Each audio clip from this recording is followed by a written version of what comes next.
আসসালামু আলাইকুম রহমতুল্লাহি ওয়াবারাকাতুহ। তাকওয়া কি? তাকওয়া কাকে বলে?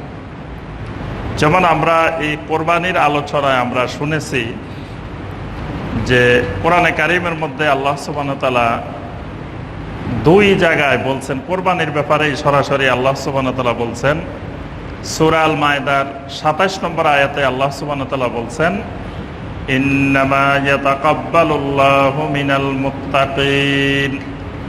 কোরবানি শুধুমাত্র একমাত্র মুত্তাকিনদের থেকে আল্লাহ রাব্বুল আলামিন কবুল করেন।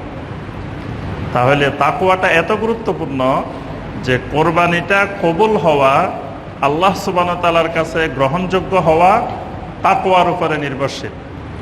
তাকওয়া আছে, কোরবানি কবুল হবে। তাকওয়া নাই, তিনি যত টাকাই যত কোরবানি করুক আল্লাহ রাব্বুল আলামিন তার কোরবানি কবুল করবেন না। সূরা আল হজ্জের ৩৭ নম্বর আয়াতে কারিমায় আল্লাহ সুবহানাহু ওয়া তাআলা বলেন লা ইয়ানালাল্লাহু লুহুমুহা ওয়ালা দিমাউহা ওয়ালাকিন ইয়ানালুহুত তাকওয়া মিনকুম। আল্লাহ সুবহানাহু ওয়া তাআলার কাছে তোমাদের ওই কোরবানির পশুর গোশত, রক্ত এগুলো কিছুই পৌঁছে না, একমাত্র তোমাদের তাকওয়াটা আল্লাহ সুবহানাহু ওয়া তাআলার কাছে পৌঁছে। তাহলে এই কোরবানির পশুটা আল্লাহ সুবহানাহু ওয়া তাআলার কাছে মুখ্য বিষয় না, মুখ্য বিষয় হলো আমার তাকওয়া। তাকওয়াটা সঠিকভাবে পৌঁছে কিনা। তাকওয়া হলো ভয় করা। তাকওয়ার শাব্দিক অর্থ হলো ভয় করা, সাবধানতা অবলম্বন করা। বেকায়া, বেকায়া মানে সতর্ক থাকা, সাবধানতা অবলম্বন করা, সবসময় আত্মরক্ষামূলক ব্যবস্থা গ্রহণ করা। এটাকে শাব্দিকভাবে বলা হয় তাকওয়া।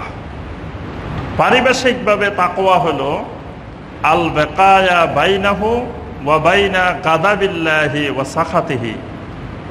অর্থাৎ একজন মুসলিম তার নিজের মাঝে এবং আল্লাহ সুবহানাহু ওয়া তাআলার মাঝে, আল্লাহর রাগ থেকে, ক্রোধ থেকে, আল্লাহ সুবহানাহু ওয়া তাআলার অসন্তুষ্টি থেকে নিজেকে আত্মরক্ষা করা, নিজেকে বাঁচানো। এটাকে কোরআন সুন্নাহর ভাষায়, কোরআন সুন্নাহর দৃষ্টিতে তাকওয়া বলা হয়। অর্থাৎ আমার এমন কোনো কাজ করা যাবে না যেই কাজ দ্বারা আল্লাহ রাব্বুল আলামিন অসন্তুষ্ট হয়। এমন কাজ করতে হবে যেই কাজ দ্বারা আল্লাহ সুবহানাহু ওয়া তাআলা সন্তুষ্ট হয়। এই সতর্কতা অবলম্বন করাটার নাম হলো কোরআন সুন্নাহর ভাষায় তাকওয়া। এজন্য উবাই ইবনে কাব রাদিয়াল্লাহু তাআলা আনহু থেকে এই একই হাদিস বর্ণিত আছে, আবু হুরায়রা রাদিয়াল্লাহু তাআলা আনহু থেকেও একই হাদিস বর্ণিত আছে। এই সাহাবীদেরকে অন্যরা এসে তাকওয়া সম্পর্কে জানতে চেয়েছিলেন যে তাকওয়া কাকে বলে, তাকওয়া কি জিনিস, আমাদেরকে একটু বিস্তারিত বুঝিয়ে দাও। তখন আবু হুরায়রা রাদিয়াল্লাহু তাআলা আনহু বলেছিলেন যে তোমরা যখন একটি রাস্তা অতিক্রম করো, যেই রাস্তার দুই পাশে কাঁটা গাছ, দুই পাশ থেকে কাঁটা গাছ, দুই দিক থেকে এসে রাস্তা বন্ধ করে আছে, তোমরা এইরকম একটি রাস্তা যখন হাঁটো, হাঁটার সময় যেভাবে সাবধানতা অবলম্বন করে, সতর্কতা অবলম্বন করে, কাঁটা গাছগুলোকে সরিয়ে দিয়ে আস্তে আস্তে সতর্কতার সাথে কাপড়গুলোকে গুছিয়ে নিয়ে যেভাবে তোমরা চলাফেরা করো, এটার নাম হলো তাকওয়া।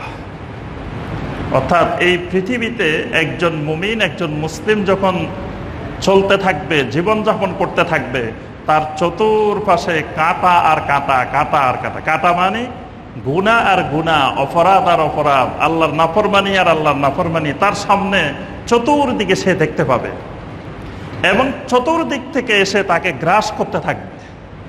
সে এগুলো থেকে বেঁচে থেকে থেকে নিজের জীবন ইসলামের উপরে, দ্বীনের উপরে পরিচালনা করবে।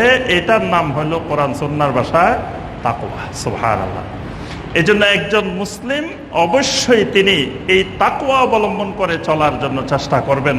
এটাই হলো একজন মুসলিমের মৌলিক কাজ। আল্লাহ সুবহানাহু ওয়া তাআলা কোরআনে কারিমের অসংখ্য আয়াতে কারিমায় মুমিনদেরকে শুধু তাকওয়ার নির্দেশ দিয়েছেন, শুধু তাকওয়ার নির্দেশ দিয়েছেন। নবী সাল্লাল্লাহু আলাইহি সাল্লাম যখনই কোনো ওসিয়ত করতেন, কোনো নসিহত করতেন, কোনো উপদেশ দিতেন, প্রথমেই আল্লাহ রাসূল সাল্লাল্লাহু আলাইহি সাল্লাম তাকওয়ার উপদেশ দিতেন।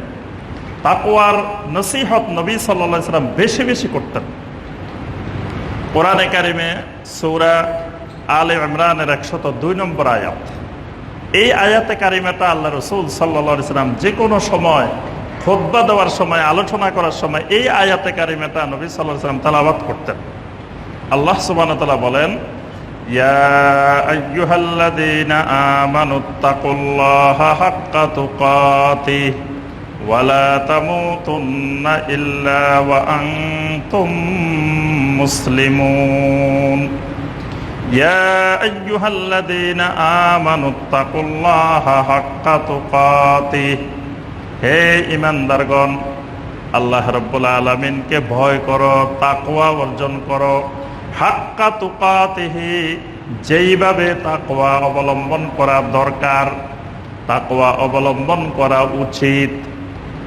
তাকওয়া যেরকম অর্জন করা দরকার, তাকওয়ার হক রক্ষা করে, হক আদায় করে পরিপূর্ণ মুত্তাকিন হও, তাকওয়া অবলম্বন করো। আল্লাহ পাক এখানে সাধারণ তাকওয়ার কথা বলে না, হাক্কা তুকাতিহি, অর্থাৎ যতটুকু তাকওয়া তোমার পক্ষে সম্ভব। আসলে মূলত তাকওয়ার যে হক, এই হক পরিপূর্ণরূপে কোনো মানুষের পক্ষে আদায় করা সম্ভব নয়। এই জন্য আল্লাহ পাক অন্য আয়াতে এটাকে সহজ করে দিয়েছেন, বলছেন ফাত্তাকুল্লাহা মাসতাতা'তুম, যে তোমরা আল্লাহকে ভয় করো, তাকওয়া অর্জন করো যতটুকু তোমার পক্ষে সম্ভব। অর্থাৎ সম্ভবের সর্বোচ্চ পর্যায় পর্যন্ত তুমি তাকওয়া অবলম্বন করবে। আল্লাহ রাসূল সাল্লাল্লাহু আলাইহি সাল্লাম সবসময় আল্লাহর কাছে দোয়া করতেন, আল্লাহুম্মা ইন্নী আসআলুকাল হুদা ওয়াত তুকা ওয়াল আফাফা ওয়াল গিনা। এই চারটা জিনিসের জন্য দোয়া করতেন। এক নম্বর জিনিস, আল্লাহুম্মা ইন্নী আসআলুকাল হুদা, হে আল্লাহ আমি আপনার কাছে হেদায়েত চাই। ওয়াত তুকা, তাকওয়া চাই। ওয়াল আফাফ, সৎ চরিত্রতা, আমার চরিত্রটা যেন পবিত্র হয়, সুন্দর হয়, সৎ হয়। ওয়াল ঘিনা, এবং অভাব মুক্ত জীবনযাপন, যাতে কারো কাছে হাত পাততে না হয়, অভাব মুক্তভাবে সচ্ছলভাবে জীবনযাপন করতে পারি। এই চারটা জিনিসের মধ্যে নবী সাল্লাল্লাহু আলাইহি সাল্লাম সবসময় তাকওয়ার জন্য আল্লাহর কাছে দোয়া করতেন।